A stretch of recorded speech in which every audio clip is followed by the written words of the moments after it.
So, what's up guys? Hindi ko dala yung ano ko. Yung yung basta yung camera holder. So, yun. Mag-cellphone na lang tayo. Yan. Ano hindi ay dumudulas. Sige lang. Yan, quiz. Pwede na yan. So, tarpon hunting pa rin guys.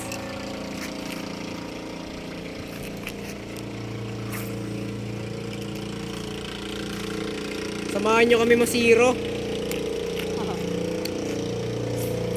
Pura zero. Di pa tayo. Let's go. Tayo sa may bandang gitna. So sama natin si Iwan Fishing ngayon. Nandun lang sa dulo. May walay na sa amin. Magdadalag yun.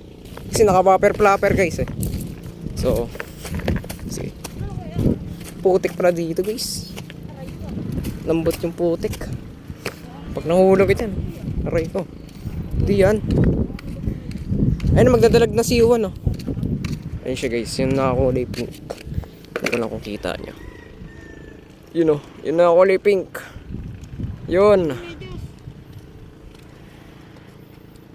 So guys, update. Wala kaming huli ni Daniel Fishing. Pero si Iwan, naswertehan ng whopper flapper.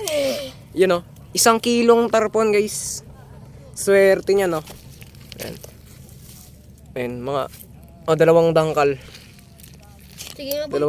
Dalawang dangkal, kuis. Ayan, 2 dangkal. Ano pa? Ayun, 2 dangkal siya. Yan, 1 kilo, napakabigat niya. Guys, bilang Chamba. Ito, bait ka. Ano pang whopper flapper? Bili na kayan. Yun. So, yun na ang update ko. So, kita-kits na lang tayo bukas. Peace out. Yun. Subscribe. Sana may mahuli bukas. Yun. Sabi mo